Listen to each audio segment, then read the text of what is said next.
모든 것은 일일이 신고 전화로 시작되었다. 2022년 6월 22일 오후 4시 47분에 여성의 목소리가 전화선에 울려 퍼졌다. 평온하고 거의 기계적이며 떨리는 음성 하나 없는 목소리였다. 그것은 안넬리스 베르밀렌의 목소리였고 그녀는 자신의 4살 아들 레오가 방금 사라졌다고 신고했다. 그녀의 말에는 공황이나 비명, 눈물이 없었다. 단지 어떤 초연하고 차가운 사실의 확인만이 있었다. 마치 자신의 아이가 아니라 멀고 낯선 무언가에 대해 말하는 것 같았다. 신고를 받은 상황실 직원에게 이것은 업무였다.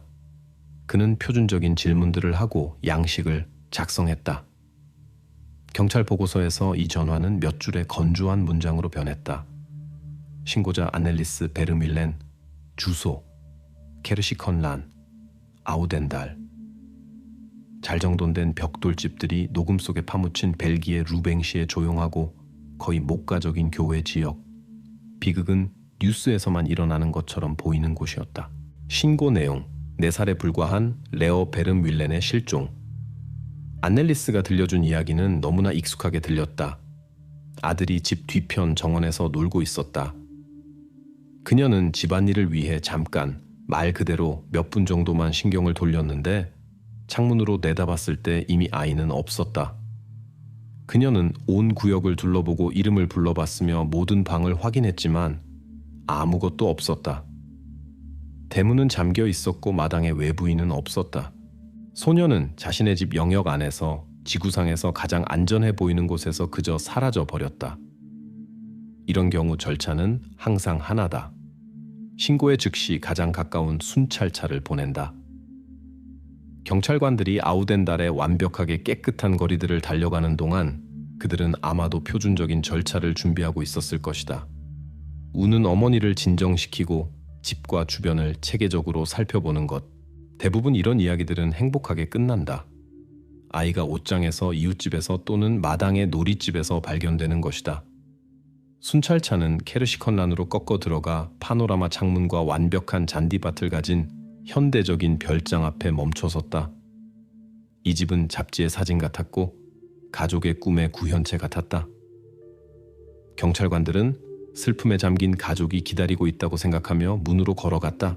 그들은 아직 이 집의 완벽한 외관이 단순한 비극이 아니라 영혼을 얼어붙게 하는 공허를 숨기고 있으며 그들이 찾으러 온 소년이 사실은 이미 오래전에 없었다는 것을 알지 못했다.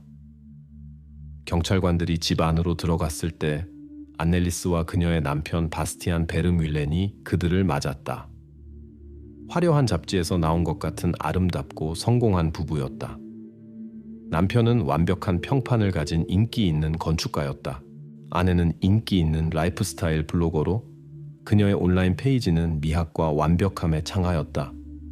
이 순간에도 아들의 실종에 대한 세부 사항을 알리면서도 그들은 놀라운 침착함을 유지했다. 그들의 슬픔은 조용하고 절제되어 있었으며 거의 지적이었다.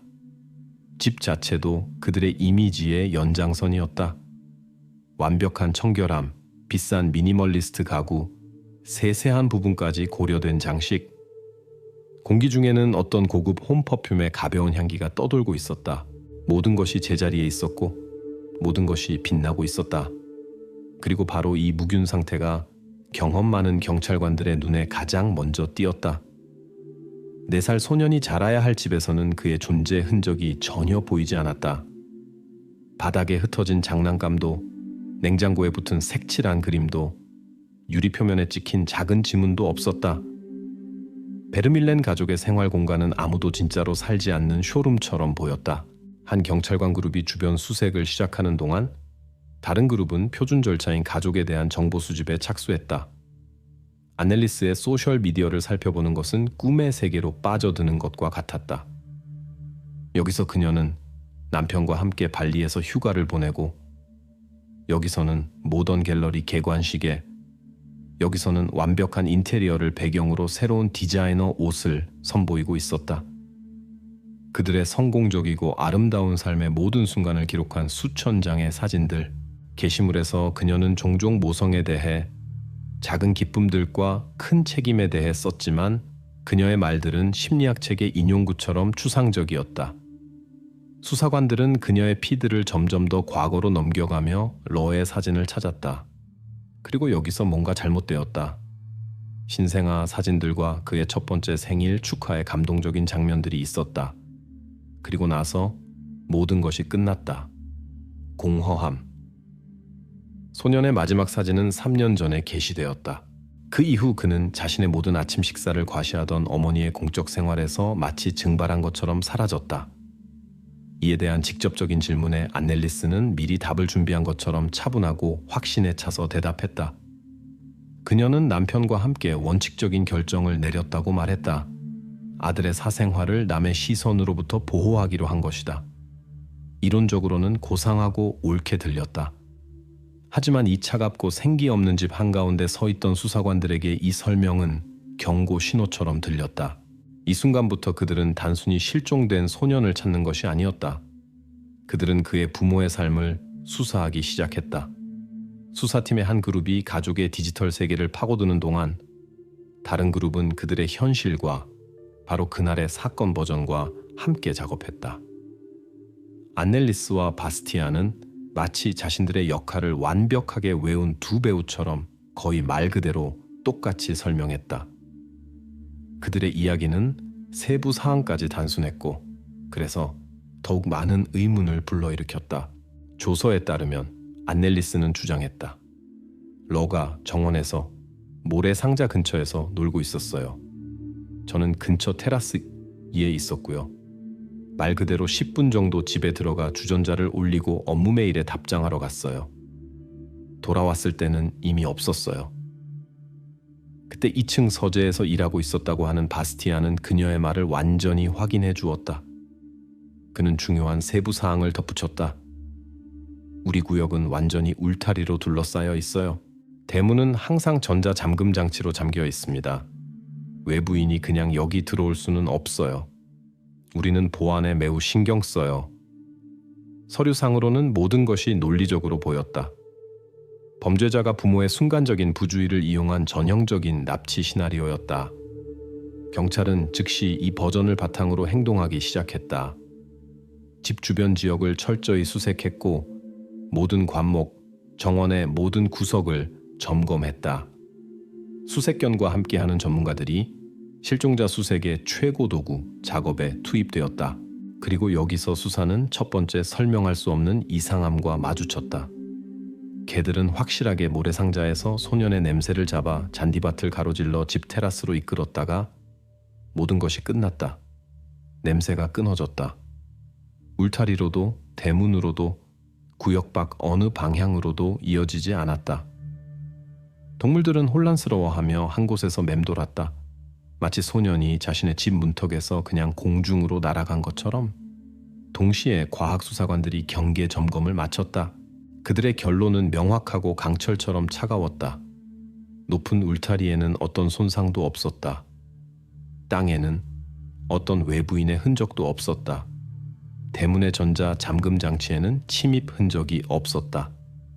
그 무엇도, 절대적으로 아무것도 누군가가 밖에서 집 영역에 침입했다는 것을 가리키지 않았다. 울타리를 넘어와 소년을 데려간 납치범에 대한 버전은 눈앞에서 무너졌다. 러에게 무언가 일어났다면 그것은 이 완벽한 벽들과 이 흠잡을 데 없는 정원 안에서 일어났다는 것이 명백해졌다. 현장 수색이 막다른 골목에 이르렀을 때 수사의 초점이 이동했다. 답이 땅 표면에 있지 않다면 더 깊이 베른밀렌 가족의 삶 자체에서 찾아야 했다. 수사관들은 가장 명백한 것부터 시작했다. 이웃들 조사. 그리고 여기서 이야기는 더욱 이상해졌다. 이 부부와 나란히 살아온 사람들은 그들을 정중하지만 폐쇄적이라고 묘사했다. 모두들 그들의 비싼 차, 잘 가꾸어진 정원, 완벽한 스타일을 보았다. 하지만 소년에 대한 질문에는 대부분이 어깨를 으쓱했다. 누군가는 2년 전에 안넬리스가 유모차를 끌고 가는 것을 희미하게 기억했지만 그게 전부였다. 4살 레어는 자신의 동네에서 유령이었고 투명 인간이었다. 동시에 분석가들은 부부의 재정 생활에 대한 상세한 연구를 시작했다. 이것은 일상적이고 세심한 작업이었다. 은행 명세서 요청, 신용카드 거래 분석, 계좌 확인. 수사관들은 단서를 찾고 있었다. 큰 현금 인출, 특이한 구매, 도피 준비나 협박 또는 몸값 지불을 가리킬 수 있는 모든 재정적 이상. 그들은 무엇이든 찾을 것으로 예상했지만 발견한 것은 어떤 표준적인 시나리오에도 맞지 않았다. 계좌 명세서들은 번영의 이야기를 들려주었다. 돈은 디자이너 옷, 비싼 레스토랑, 여행, 예술품에 쓰였다. 재정 흐름은 안넬리스가 자신의 블로그에서 전달하던 바로 그 완벽한 삶을 반영했다. 하지만 이 흐름에는 하나의 충격적인 누락이 있었다. 지난 3년간 가족 계좌에는 아이와 연결될 수 있는 지출이 거의 없었다. 장난감 가게 영수증도 없었다. 소아과 병원비도 없었다. 발달 프로그램이나 그의 나이 아이가 계속 자라나야 할 옷에 대한 지불도 없었다. 이것은 단순히 이상한 것이 아니었다. 이것은 불가능한 일이었다. 안넬리스는 자신의 게시물에서 모성의 기쁨에 대해 계속 썼지만 그녀의 은행 계좌는 정반대를 외쳤다. 재정 문서들, 가장 정직하고 편견 없는 증인들, 이 가족의 삶에 작은 사람의 필요와 욕구를 위한 공간이 없다는 것을 보여주었다. 이것은 첫 번째 진짜 물질적 증거였다. 추측이나 느낌이 아니라 차갑고 문서화된 사실이었다. 이 순간부터 실종에 대한 수사는 최종적으로 부모에 대한 수사로 바뀌었다. 이제 재정 문서들이 수사관들이 이미 느꼈던 것을 확인했을 때 수사의 차가운 논리는 유일하게 가능한 결론으로 좁혀졌다. 만약 아무도 밖에서 구역에 침입하지 않았고 소년이 그 경계를 벗어나지 않았다면 그에게 무슨 일이 일어났는지에 대한 답을 줄 수 있는 사람은 지구상에 단 2명뿐이었다. 그의 부모들. 원이 안넬리스와 바스티안 베르밀렌에게서 다쳤다. 이 순간부터 그들의 모든 한숨, 모든 말과 모든 몸짓이 현미경 아래서 살펴졌다. 그들은 반복해서 따로따로 그리고 함께 조사를 받았다. 숙련된 수사관들은 전술을 바꿨다. 압박하고 동정하고 모순을 잡아내려 했다. 하지만 부부가 쌓은 벽은 뚫을 수 없었다. 그들의 증언은 마지막 쉼표까지 일치했다. 그들은 차분하고 체계적으로 자신들의 이야기를 반복했으며 흔들리지 않았고 절제된 슬픔 외에는 어떤 감정도 보이지 않았다. 그들은 완벽한 팀이었고 서로에게 철벽 같은 알리바이를 제공했다. 실종 순간에 둘 다 집에 있었지만 서로 다른 부분에 있었고 아무도 의심스러운 것을 보지 못했다. 모든 간접 증거들의 총합, 무균 상태의 집, 아이 생활 흔적의 부재, 이상한 재정 보고서, 이웃들의 증언, 모든 것이 매우 암울한 그림을 만들어냈다. 조사실에는 무거운 긴장감이 감돌았다. 수사관들은 자신들이 말하는 것보다 훨씬 더 많이 알고 있는 사람들 앞에 앉아 있다고 거의 확신했다. 하지만 확신은 증거가 아니다. 시체도 자백도 부모를 범죄와 연결시킬 직접적인 증거도 없이는 이 모든 의혹들이 단지 하나의 버전에 불과했다. 바로 이것이 사건의 공식 문서에서 언뜻 보기에 역설적인 일이 일어난 이유였다. 모든 수사가 그들에게 집중되어 있음에도 불구하고 안넬리스와 바스티안 베르밀레는 피의자 지위를 받지 않았다. 법적으로 그들은 사건에서 핵심 증인으로 분류되었다. 이 형식성은 경찰의 손을 묶어 모든 수사 행동에 무기고를 사용할 수 없게 했다. 하지만 동시에 그것은 그들을 더욱 결단력 있게 행동하도록 만들었다. 이 침묵의 벽을 뚫는 유일한 방법은 그들의 완벽한 집에 대한 완전하고 철저한 수색 영장을 받는 것이라는 것이 분명해졌다. 영장을 받고 수사팀은 케르시 컨란으로 돌아왔다. 이번에는 그들이 손님이 아니라 상황의 주인이었고 모든 구석을 들여다보고 모든 마루판을 뜯어낼 권리를 가지고 있었다. 그들의 목표는 표면적인 점검이 아니라 베르밀렌들이 세운 완벽한 외관의 총체적 해체였다. 그리고 그들은 가장 논리적인 장소부터 시작했다. 아이 방부터. 2층에 위치한 러의 방은 모든 인테리어 디자이너의 꿈의 구현체였다. 차분한 파스텔 톤으로 꾸며져 있고 비싼 스칸디나비아 가구와 선반에 완벽하게 배치된 교육용 장난감들이 있었다. 모든 것이 고려되어 있었고 모든 것이 조화로웠다. 하지만 바로 이 완벽함이 과학수사관들에게는 충격적인 증거가 되었다. 4살 소년이 살고 놀고 세상을 인식해야 할 방에는 삶 자체가 없었다. 전문가들은 이 목가적인 그림을 범죄 현장으로 바꾸는 세부 사항들을 체계적으로 기록했다. 첫째, 장난감들. 그것들에는 단 하나의 긁힌 자국도 가장 작은 마모도 없었다. 선반의 책들은 건드리지 않은 바스럭거리는 책 등을 가지고 서 있었다. 둘째, 옷장의 옷들. 그것들은 깔끔하게 더미로 개어져 있었지만 자세히 보니 대부분이 4살이 아니라 2살용이었다. 최근에 산 옷은 없었다. 그리고 마지막으로 가장 중요한 것은 지문이었다. 전문가들이 모든 표면을 처리했는데 결과는 충격적이었다. 방에는 안넬리스에게 속한 수많은 성인 지문이 있었다. 하지만 아이의 지문, 작고 호기심 많은 손의 흔적은 거의 없었다. 이것은 단순한 실수가 아니었다. 이것은 증거였다. 이 방은 러를 위한 집이 아니라 장식이었고 존재하지 않는 행복한 가족 생활을 위해 세심하게 계획된 진열창이었다. 전문가의 공식 결론에는 나중에 건조하지만 치명적인 문구가 나타날 것이다.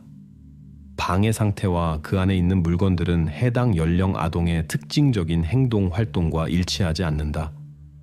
공간은 주거가 아닌 연출적 특징을 보인다. 아이 방은 속임수였다.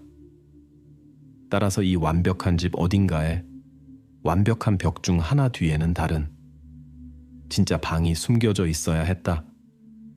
그리고 수사관들은 그것을 찾겠다는 결심으로 가득했다. 과학수사관들이 집을 벽돌 하나하나까지 꼼꼼히 분해하는 동안 안넬리스와 바스티안은 계속해서 자신들의 역할을 연기했다. 공개적으로 그들은 슬픔에 잠긴 부모였다. 안넬리스는 심지어 자신의 블로그에 마지막으로 사용 가능한 러의 사진, 3년 전에 찍힌 것과 함께 가슴 아픈 게시물을 올릴 힘까지 찾았다. 그녀는 집의 공허함과 참을 수 없는 정적에 대해 썼으며 뭔가 알 수 있는 모든 사람들에게 그들의 작은 태양을 되돌려주는 데 도움을 달라고 애원했다. 이 게시물은 수천 개의 동정 어린 댓글과 공유를 모았다. 하지만 그들이 계속 불려가는 조사실의 닫힌 문 뒤에서는 통합되고 슬퍼하는 부부의 이미지가 균열을 보이기 시작했다. 처음에는 자꾸 거의 눈에 띄지 않는 불일치였다. 그들에게 따로 실종 당일 러가 아침에 무엇을 먹었는지 물었을 때 안넬리스는 확신에 차서 대답했다. 딸기를 넣은 오트밀, 그의 최애였어요. 바스티안은 눈 하나 깜짝하지 않고 말했다. 요구르트요. 그는 항상 아침에 요구르트를 먹었어요. 스트레스 탓으로 돌릴 수 있는 사소한 일이었다. 하지만 그런 사소한 일들이 점점 많아졌다. 그 다음 모순들은 더 심각해졌다. 수사관들이 최근 며칠간 소년의 건강 상태에 대해 물었다. 안넬리스는 그가 조금 무기력했고 아마 감기가 시작되려던 것 같다고 언급했다. 바스티안은 같은 조사에서 옆 사무실에서 아들을 절대적으로 건강하고 활력이 넘쳤다고 묘사했다. 그 운명적인 날의 그들의 버전도 세부 사항에서 맞지 않았다. 정확히 언제 그가 정원에서 놀았는지, 어떤 장난감으로, 점심 후에 무엇을 할 계획이었는지, 그들은 작은 변형을 가진 하나의 같은 이야기가 아니라 완전히 다른 평행한 두 현실을 이야기하고 있었다. 숙련된 수사관들에게 이것은 신호였다. 공통된 트라우마를 겪은 사람들은 감정에서 혼란스러울 수 있지만 특히 최근의 공통생활의 핵심 사실들은 보통 일치한다.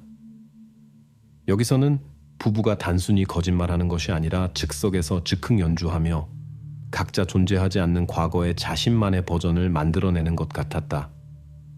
조서에 기록된 이러한 모순들은 수사에 필요한 바로 그 법적 근거가 되었다.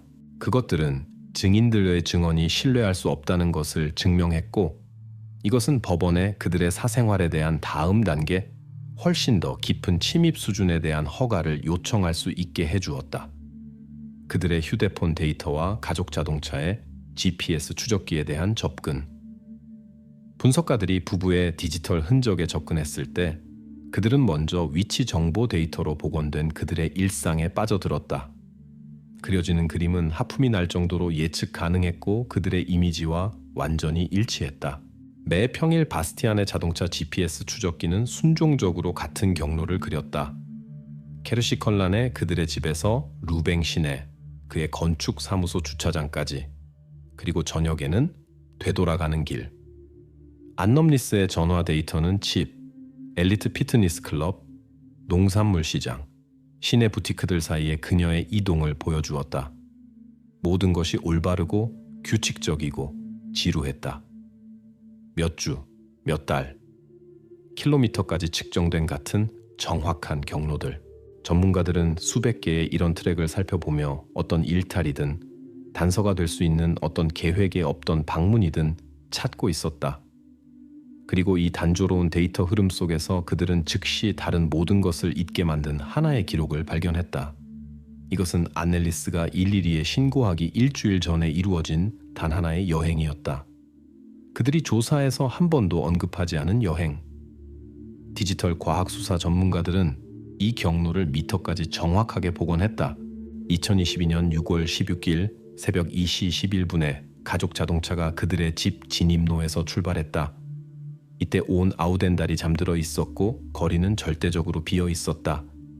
차는 도시 방향이 아니라 남쪽으로, 반대 방향으로 큰 숲지대인 헤버르보스를 향해 움직였다. 이곳은 산책과 피크닉으로 인기 있는 장소였지만 새벽 2시에는 아니었다. 자동차는 약 10km를 가서 포장도로에서 비포장도로로 빠져 숲 깊숙이 들어가 공식 산책로와 주차장에서 멀리 떨어진 지점에서 멈췄다.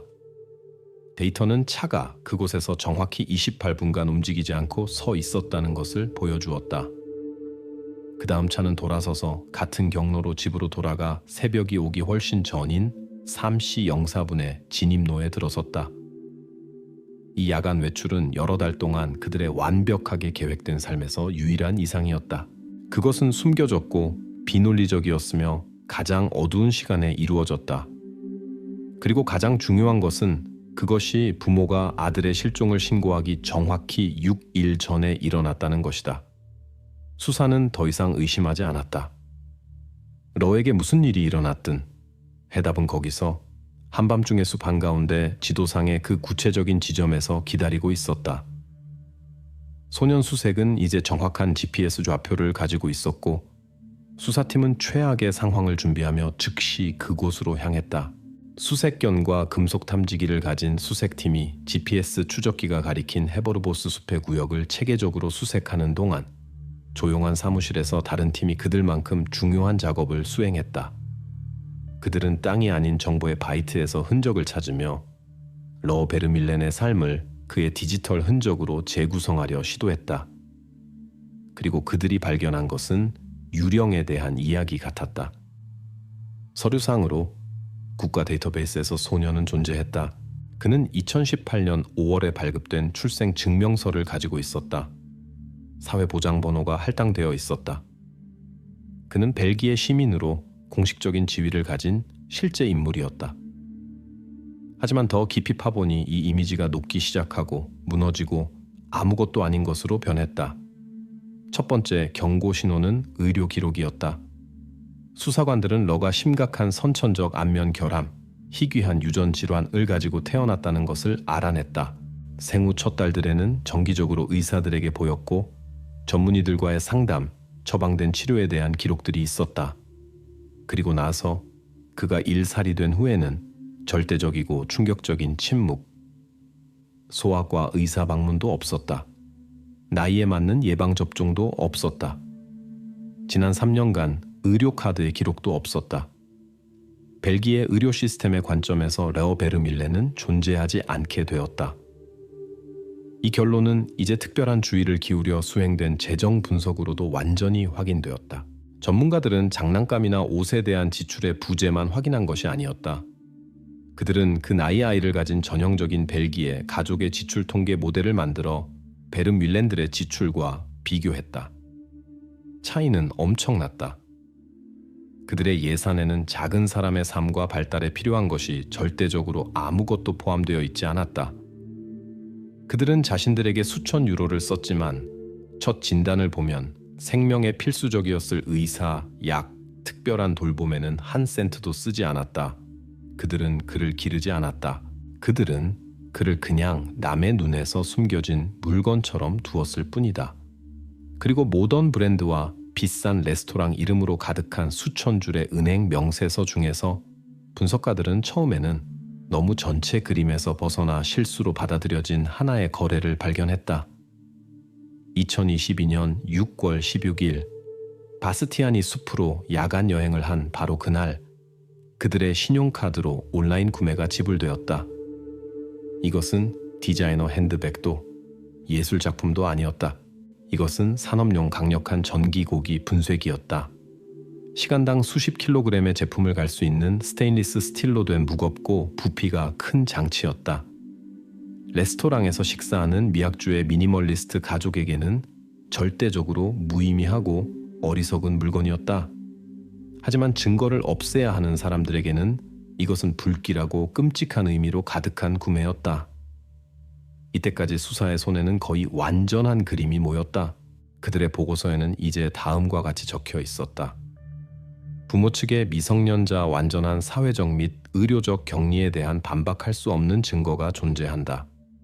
범죄 흔적 은폐에 잠재적으로 사용될 수 있는 장비의 구매가 숲 지대로에 설명할 수 없는 여행과 같은 날에 이루어졌음이 확인되었다. 이제 모든 것은 수색팀이 헤버르보스 숲의 축축한 흙층 아래에서 정확히 무엇을 찾을지에 달려 있었다. 그리고 숲의 정적 속에서 이 드라마의 한 부분이 펼쳐지는 동안 수사관들은 모든 가능한 버전을 검토하며 가족의 비밀 생활에 빛을 비춰줄 수 있는 유일한 가까운 친척 안넬리스의 어머니에게 도달했다.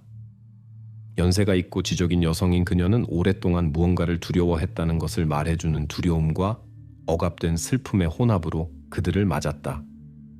그리고 조사에서 그녀의 첫 마디가 순간적으로 전체 수사의 초점을 이동시켰다. 제 딸은 그녀가 조용하고 상심한 목소리로 말했다.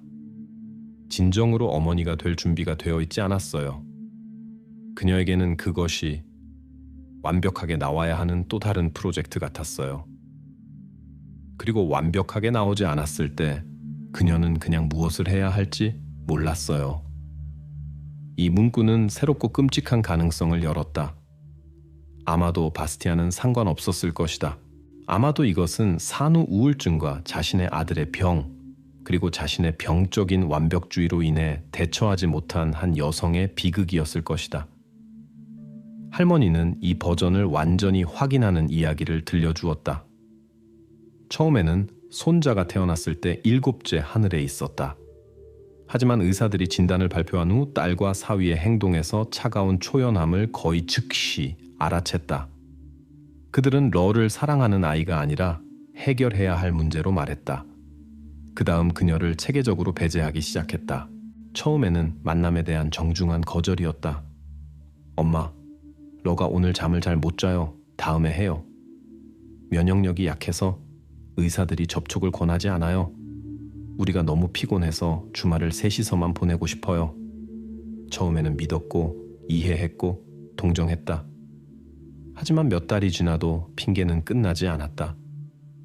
손자를 단 5분이라도 보기 위해 방문하고 선물을 가져다주고 그냥 보려는 그녀의 시도들은 막다른 벽에 부딪혔다. 결국 소통은 사라졌다. 마지막으로 러를 본 것은 그가 1살이 조금 넘었을 때였다. 이 버전은 매우 설득력 있게 보였다. 그것은 사회적 격리와 의료관리의 부재를 모두 설명했다. 수사관들은 이미 안넬리스가 혼자 끔찍한 일을 저질렀고 바스티안은 아마도 그녀를 덮어주며 가족을 구하려 했던 시나리오를 고려하기 시작했다. 여성의 말을 확인하기 위해 딸과의 대화 내용을 연구할 수 있도록 전화를 제공해달라고 요청했다. 그리고 여기서 스마트폰 화면의 차가운 빛 속에서 한 어머니의 비극에 대한 버전이 무너져 수천 개의 디지털 조각으로 흩어졌다. 메시지들은 정말 있었다.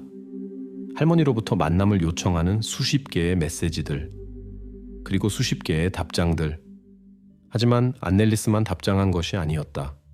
같은 주기성으로, 같은 차가운 예의로 바스티안도 그녀에게 썼다. 그의 메시지들은 더욱 짧고 단정적이었다. 우리는 바빠요. 지금은 안 돼요. 편할 때 우리가 알려드릴게요. 이것이 지친 여성의 자발적인 반응이 아니라는 것이 절대적으로 분명해졌다.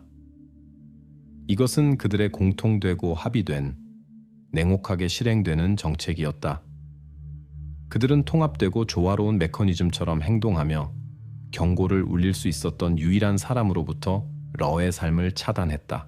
죄를 나눌 수 있었던 거짓 단서가 닫혔고 단지 그들을 하나의 전체로 더욱 단단히 묶었을 뿐이었다. 이제 그들이 하나의 팀으로 행동했다는 것이 증명되었을 때 헤버르보스 숲에서의 발견은 단순한 증거가 되는 것을 멈추었다. 그것은 그들의 공동 괴물 같은 음모의 최종 막이 되었다. 안넬리스와 바스티안이 자신들의 아들을 외부 세계로부터 차단한 만장일치는 수사로 하여금 더 깊이 파도록 만들었다. 사건들의 연대기뿐만 아니라 그들의 연합 자체의 본질을 이해할 필요가 있었다. 이 사람들이 부모가 되기 전에는 누구였는가?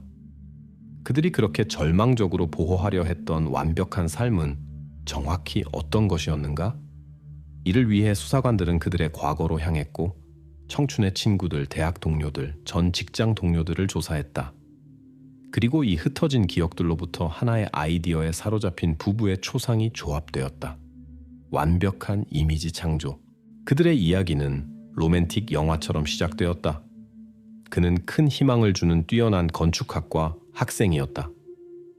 그녀는 예술학부에 밝고 세련된 여학생이었다. 그들은 완벽함에 대한 공통된 추구를 바탕으로 만났다. 그들의 삶은 처음부터 단순한 일상이 아니라 세심하게 연출된 연극이었다. 모든 요소가 고려되었다. 옷 브랜드와 저녁 식사를 위한 레스토랑 선택부터 사교 모임과 당시 막 생겨나던 소셜 네트워크의 사진들까지 지인들은 그들을 모든 것을 올바르게 하는 파워 커플이라고 묘사했다. 그들의 아파트는 갤러리 같았고 그들의 휴가는 패션 잡지의 사진 촬영 같았다. 그들은 살지 않았고 자신들의 삶을 큐레이팅했다. 임신과 아이에 대한 기대는 이 프로젝트의 논리적 연속이었다. 그들에게는 부모됨으로의 발걸음이라기보다는 완벽한 가족 그림의 마지막 터치였다. 친구들과의 대화에서 그들은 두려움과 희망이 아니라 아이방 디자인, 유모차 브랜드, 그리고 그들의 가족 초상화가 얼마나 세련되게 보일지를 논의했다. 아이는 아직 태어나지도 않았는데 이미 그들의 완벽한 시나리오에서 역할이 정해져 있었다. 그 다음 시나리오에 오류가 생겼다. 러의 출생과 이어진 진단은 그들에게 슬픔이 아니라 이미지적 성격의 재앙이 되었다. 선천적 안면 결함을 가진 아이는 그들의 밀리미터까지 검증된 미학에 맞지 않았다. 그는 그들의 완벽한 작품에서 실수였고 결함이었다.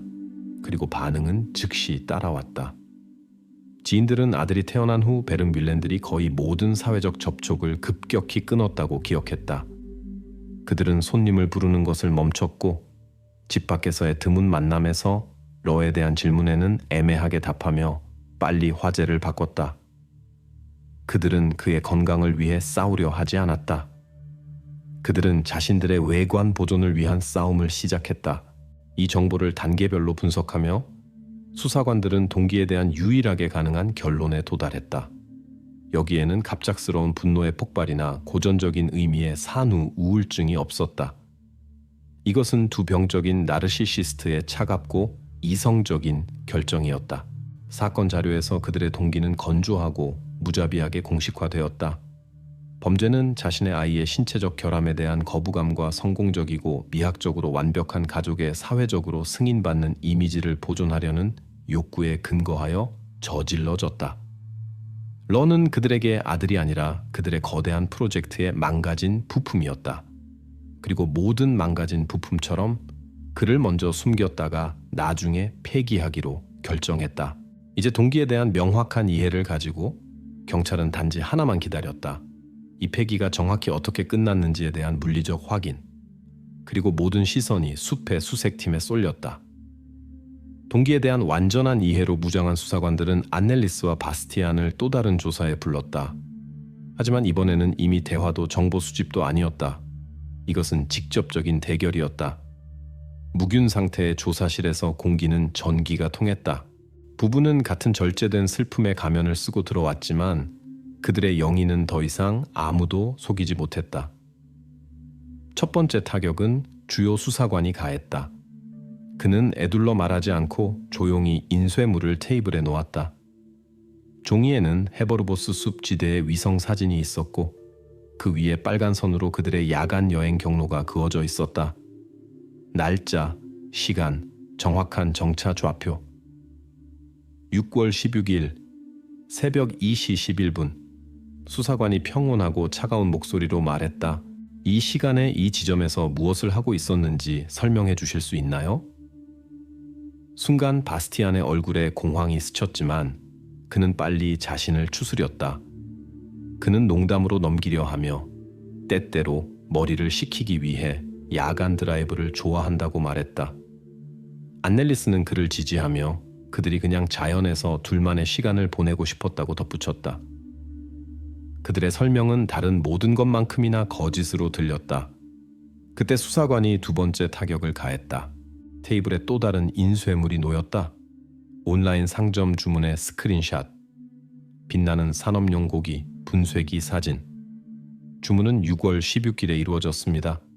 다음 날 배송되었고요. 수사관이 어조를 바꾸지 않고 계속했다. 건축계에게는 꽤 특이한 취미네요. 그렇게 생각하지 않나요? 이 순간 뭔가 깨졌다. 바스티안의 확신이 증발했다. 그는 요리 실험에 대해 오랫동안 집에서 소시지 만들기를 시도해보고 싶었다고 횡설수설하기 시작했다. 안넬리스는 그냥 침묵했고 의자 팔걸이를 움켜쥐며 그녀의 얼굴은 재빛이 되었다.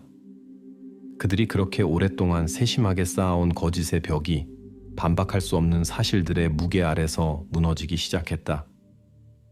수사관이 잠시 멈춰 그들로 하여금 그 순간의 모든 무게를 느끼게 한 다음 주요 질문을 준비했다. 하지만 하지 못했다. 바스티안이 게임이 끝났다는 것을 깨닫고 침묵을 깼다. 변호사에게 전화하고 싶습니다. 그가 걸걸하고 억눌린 목소리로 말했다. 이것은 요청이 아니었다. 이것은 요구였다. 그리고 이 문구가 돌이킬 수 없는 공식적인 지점이 되었다. 그들의 증인 지위가 증발했다. 수사와의 협력이 끝났다. 자신들의 생존을 위한 법적 싸움이 시작되었다. 변호사 요구는 경찰에게 신호가 되었다. 부부가 쌓은 침묵의 벽이 이제 법적 보호로 강화되었고 말로 그것을 뚫는 것은 이미 불가능했다. 이것은 진실에 도달하는 유일한 방법이 그들의 집, 이 완벽한 영묘가 자신 안의 해답을 간직하고 있어야 한다는 것을 의미했다. 수사팀은 새롭고 극도로 명확한 과제를 가지고 케르시컨란으로 돌아왔다. 눈에서 숨겨진 것을 찾는 것. 그들은 이상현상, 완벽함의 결함, 이상적인 표면의 균열을 찾고 있었다. 수색은 이미 몇 시간째 진행되고 있었다. 모든 옷장이 열렸고 모든 서랍이 당겨졌다. 하지만 집은 아무것도 숨기지 않도록 지어진 것 같았다. 그리고 수색이 이미 무결과로 보이기 시작했을 때 2층의 넓은 드레싱룸을 체계적으로 살펴보던 가장 경험 많은 수사관 중 하나가 첫 번째 검사에서 놓쳤던 세부 사항을 알아챘다. 비싼 나무로 마감된 패널 중 하나가 나머지와 밀리미터의 분수만큼 다른 거의 보이지 않는 틈을 가지고 있었다. 그것에는 손잡이도 자물쇠도 없었다. 하지만 과학수사관이 특정 지점을 눌렀을 때 조용한 딸깍 소리가 났고 패널이 부드럽게 옆으로 물러나며 그 뒤에 불투명한 어둠을 드러냈다. 가짜 벽 뒤에는 비밀 금고나 금고가 없었다. 거기에는 다락으로 이어지는 좁고 가파른 계단이 있었다. 해치가 열리자마자 무겁고 답답한 공기가 아래로 쳤다. 이것은 버려진 냄새였고 먼지, 생활용 화학 제품, 그리고 뭔가 다른 것, 거의 잡히지 않는 신맛이 나는 비거주 공간의 냄새로 한 사람이 너무 오랫동안 있었던 곳의 냄새였다. 위로 올라간 수사관들은 창문이 없는 작은 방에 있게 되었고 그 벽들은 방음 패널로 덮여 있었다. 그들이 안에서 본 것은 그들이 추측했던 모든 공포의 물리적 구현이었다. 이것은 감옥이었다. 바닥에는 벌거벗고 더러워진 매트리스가 놓여 있었다. 구석에는 플라스틱 양동이가 서 있었다. 어린 시절을 상기시키는 유일한 물건들은 몇 개의 바렌블록과 오래된 고무공이었다. 무늬 안쪽에는 작은 소년의 키높이에 깊은 긁힌 자국들이 보였다. 밖으로 나가려는 절망적인 시도의 흔적들. 이 공간은 한층 아래 그 이상적인 아이방의 완전한 반대였다. 그것은 남의 눈을 위한 장식이었다. 이것은 러의 현실이었다. 과학수사 전문가들이 즉시 작업에 착수했다. 그들은 모든 표면에서 샘플을 채취했고 실험실 분석 결과는 어떤 의심도 남기지 않았다. 매트리스, 벽, 심지어 그 불쌍한 장난감들에서 발견된 수많은 DNA 흔적들은 전적으로 레어 베르밀렌에게 속했다. 이것은 반박할 수 없는 물질적 증거였다. 그들은 단순히 아들을 사회로부터 숨긴 것이 아니었다. 그들은 수년간 그를 그들의 호화로운 침실에서 몇 미터 떨어진 방음 카메라에 감금해 두었다. 이제 질문은 그들이 끔찍한 무언가를 숨겼는지가 아니었다. 질문은 그들이 자신들의 잔혹함의 최종 결과를 어디에 숨겼는지였다. 다락에서의 발견은 부부의 방어를 최종적으로 뚫는 공성추가 되었다. GPS 데이터 같은 간접 증거를 부인하는 것과 자신의 집의 방음 감옥의 존재를 설명하는 것은 완전히 다른 일이었다. 아넬리스와 바스티안의 변호사들에게 DNA 전문 검사 결과를 알렸을 때 완전한 부인에 기반한 그들의 방어 전술은 산산조각이 났다. 그리고 이 새로운 현실에서 그렇게 견고해 보였던 그들의 연합은 하루도 견디지 못했다. 먼저 바스티안이 무너졌다. 더 정확히는 그는 감정적인 의미에서 무너진 것이 아니라 차갑고 계산적인 결정을 내린 것이었다. 비밀 방 발견 하루 후 그의 변호사가 검찰과 연락했다. 메시지는 짧고 사무적이었다. 그의 의뢰인이 수사와 협력할 준비가 되어 있다는 것. 그는 레어에게 무슨 일이 일어났는지에 대한 완전한 증언을 제공할 준비가 되어 있었고 가능한 형량 완화를 대가로 그들의 침묵 협정이 깨졌다. 생존을 위한 싸움에서 각자 자신만을 위했다. 만남이 즉시 조직되었다. 바스티안은 같은 조사실에 앉았지만 이제는 완전히 다른 사람이었다. 오만함이 사라졌고 슬픔의 가면도 사라졌다. 자신의 지위를 실용적으로 항복하는 피곤하고 공허한 남자만 남았다. 그의 말에는 회개도 후회도 없었다. 오직 사실들만. 그는 긴 이야기를 하지 않고 그냥 지역 지도를 요청했다. 그 앞에 헤버르보스 숲 지대의 상세한 지도가 펼쳐졌다. 그는 몇 초간 그것을 보다가 조용히 손가락으로 모든 산책로에서 떨어진 눈에 띄지 않는 지점을 가리켰다. 그날 밤 그의 자동차가 멈춘 바로 그 장소였다. 그가 여기 있어요? 바스티안이 조용히 말했다. 그 다음 그는 펜을 들어 지도에 두 곳을 더 표시했다. 이웃 도시 슈퍼마켓 주차장의 쓰레기 컨테이너와 고속도로를 따라 있는 숲지대. 거기서 그의 말에 따르면 그들은 다른 것들을 처리했다. 소년의 옷, 구입한 장비의 포장 잔여물, 아이 담요. 그는 모든 것을 내놓았다. 그들의 괴물 같은 계획의 모든 요소가 이제 지도에 표시되었다. 경찰은 더 이상 숲에서 유령을 찾지 않았다. 그들은 증거를 수거하러 갔다. 바스티안의 증언은 수사의 마지막이자 가장 음울한 단계인 재구성을 시작시켰다. 이제 자백, 전문가 검사 데이터, 그의 안내로 발견된 끔찍한 발견물들을 손에 쥐고 수사는 마침내 러의 마지막 날들의 완전하고 괴물 같은 연대기를 조합할 수 있었다. 모든 것은 2022년 6월 15일에 시작되었다. 그날 소년의 행동에서 뭔가가 부모들에게 마지막 방울이 되었다.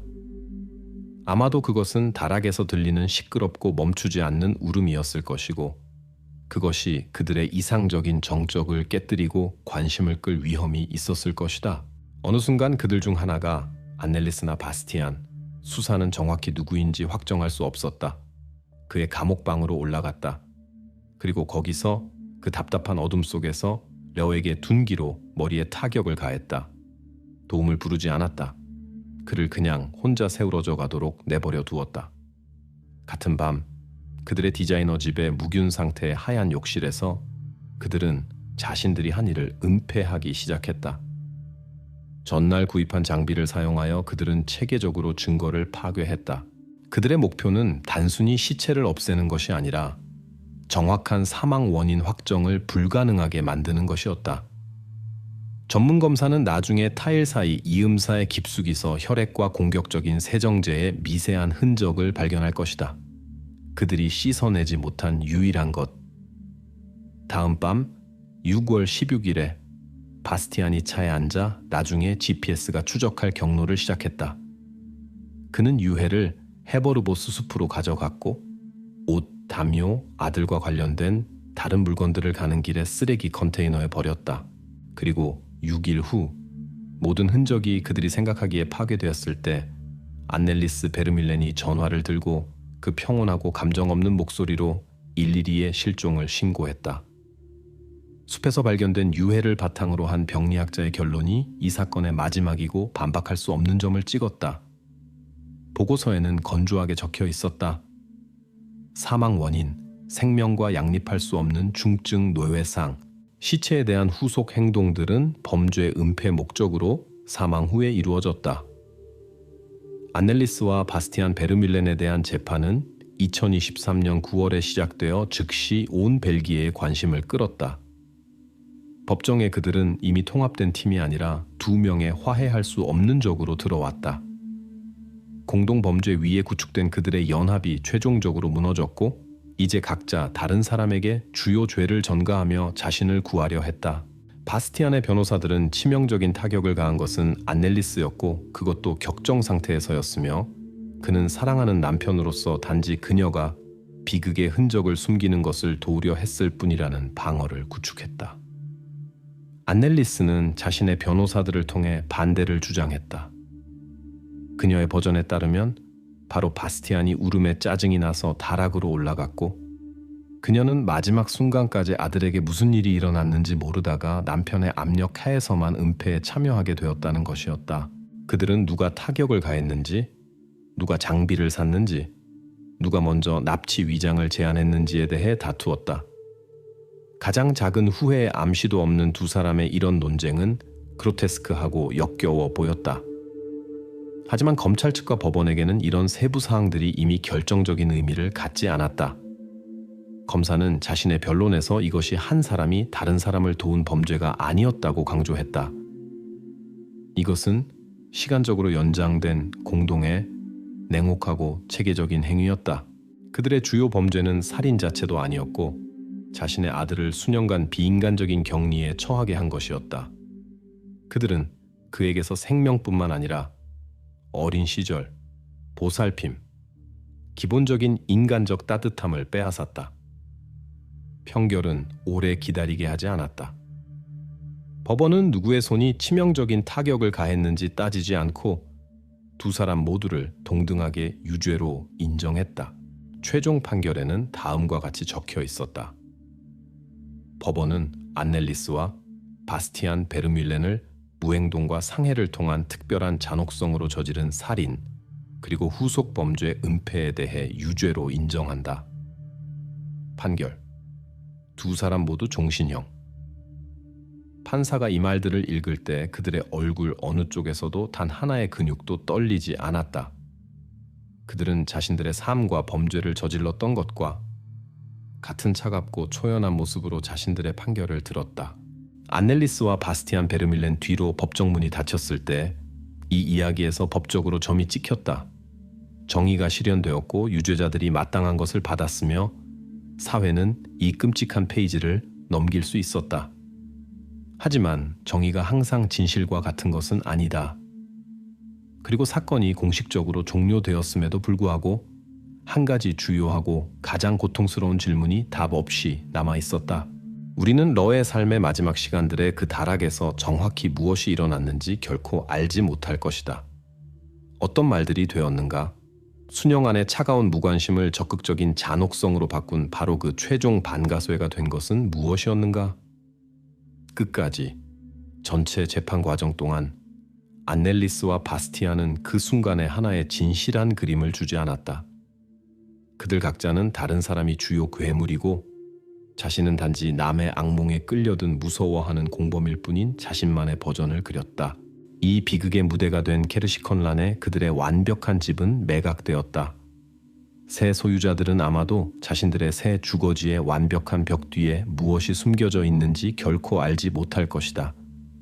한때 그들의 성공에 빛나는 진열창이었던 안넬리스의 페이지는 삭제되어 모성의 기쁨에 대한 수천 개의 거짓 게시물과 함께 디지털 공허 속으로 사라졌다. 그들이 그렇게 세심하게 구축했던 그들의 세계가 무너져 재와 말하지 못한 진실만을 남겼다. 그리고 두 유죄자가 종신형을 복역하고 있지만 주요 질문, 정확히 누가 그 치명적인 타격을 가했는지는 수수께끼로 남았다. 이 진실은 그들과 함께 감옥벽 안에 영원히 묻혔고 그들이 한때 숲의 정적 속에 자신들의 아들을 묻으려 했던 것만큼이나 확실하게